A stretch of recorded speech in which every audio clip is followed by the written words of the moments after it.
Hi, Taurus. Welcome to Pandora Astrology's monthly horoscope for September 2019. This month, we've got a large pile of activity in Virgo, which is your fifth house of fun, pleasure, play, and entertainment. And over the course of the month, it shifts gradually into an emphasis in Libra, which is your sixth house of work, health, and service. There are going to be some interesting Mercury and Mars Epiphany days happening at the beginning of the month.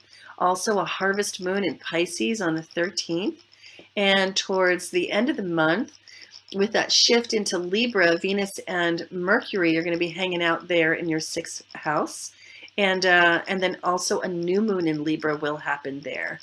So, Natha, what are your thoughts about the beginning of the month with this activity in Virgo for Taurus? Yeah, so hi Taurus. So I want to talk about the Virgo activity and the fact that it's happening in your fifth house at the beginning of the month. So we have Mercury, Mars, and Venus there. And each of these planets has a different relationship with the sign of Virgo. But, you, Taurus, being an earth sign, Virgo energy feels really resonant with you. Virgo lets us sort of get things done and lets us accomplish, and that feels good to you because it brings security, and that is something that is really important to you. You want to make sure that everything is in its place, because that means that then you can relax and really experience pleasure. So Jamie mentioned about the Epiphany days. Mercury has a greater Epiphany day in your fifth house, and Mars has a heroic Epiphany day there as well. And I would recommend that you watch our videos. It's one video that we made on the Epiphany days, because they are filled up with a lot of opportunity. And it's something that, if we know about it, then we can take advantage of the gifts that we're going to find on those days. And so all of this is happening in your fifth house. And the fifth house is typically a house that feels good. It's, rules love affairs and children and joy and spontaneous self-expression. So I think that even though Virgo can be a little bit fussy and can get tangled up in the details, that you're still really going to like the energy, and you're going to find it, relaxing but also productive. And Julia, I think you're going to tell us a little bit about sixth house things and how that's going to feel. Oh, yeah, but sounds like it's going to be pretty fun for Taurus the first half of the month, Natha. Thanks for that. Yeah, but the second half of the month is going to be a lot more focus on the sixth house, which is the house of work, the day-to-day job. The first planet that's going to scoot in there is Venus around September 14th. And Venus is the planet of art, beauty, and relationships. So when she's going into your house of work, if you do any type of work that involves design, customer service, working with people, or in the beauty industry, that could be a great time for you. It's also a really nice transit if you need to kind of get along with your coworkers better, if you kind of want to ask for a raise from your boss. And then the Sun and Mercury are also going to move into your sixth house around September 23rd. And Mercury really likes to be in the sixth house. It's sort of the natural house of Mercury to modern astrologers. So that's going to be an excellent time to sort of get organized, go over all of your systems.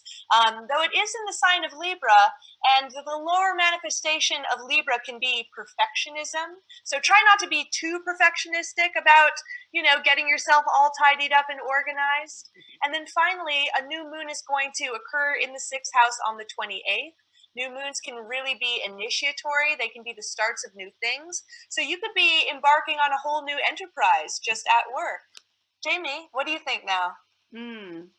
Yeah, and with themes of work, and I really like to think of the sixth house um, as sort of being descriptive of the way that we groom ourselves when we're preparing to meet with another, sort of the preparation to meet the beloved. This is the house of grooming, of self-perfecting. It's the house of young adulthood before we really look to marriage, which is the seventh house, as the next phase of life. And on that theme, I think that if Taurus, you were thinking of getting a reading anytime soon, that probably the best theme would be, a straight up natal reading or a transit reading that could get you oriented to what's really going on in your life right now and best ways to navigate that stuff. And of course, what everybody always wants to know, which is when will it be over? That's sometimes the most valuable information that you can get from a transit reading. So it's we're heading into the fall, and there's that feeling of perfecting oneself and really putting one's house in order. There are a couple of other things going on this month that I wanted particularly to mention. There's a harvest moon on the 13th, which falls across your 11th and 5th house axis. So those themes of Virgo, action with Mars, and sort of neatening, tidying, organizing, that flurry of activity that is characterized by Mars and Sun here in the 5th house is going to be balanced by Moon and Neptune up here in the 11th house, offering a respite, a moment of peace in the swirl of activity. And that occurring in the 11th house suggests that, on the 13th, maybe you should spend that full moon with friends, enjoying some relaxation and going deep, and just not having to do anything in particular, and loosening up with friends. So that has a real sweetness to it. Also, in the beginning of the month, the first half of the month, Saturn is retrograde. But as the month moves on, it will turn direct. And there it is, going stationary and turning black, which means that, and then going away, that means that Saturn is now direct and moving forward. And that's really good news, I think, for all the earth signs, because Saturn ruling Capricorn, it's got a very earthy, practical, and career-oriented nature.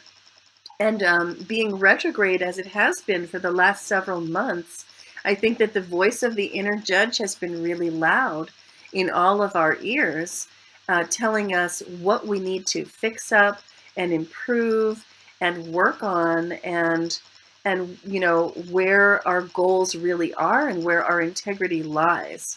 That pressure's been on, and now it kind of comes off, and it's almost like the horse is being released out of the gate at a race. You start to feel like you can move forward again. And if you've gotten into any tangles or messes or experiencing frustration or obstructions in your career, in your work life, now you might find that those things, they start to loosen up, they start to ease, and forward movement becomes possible again.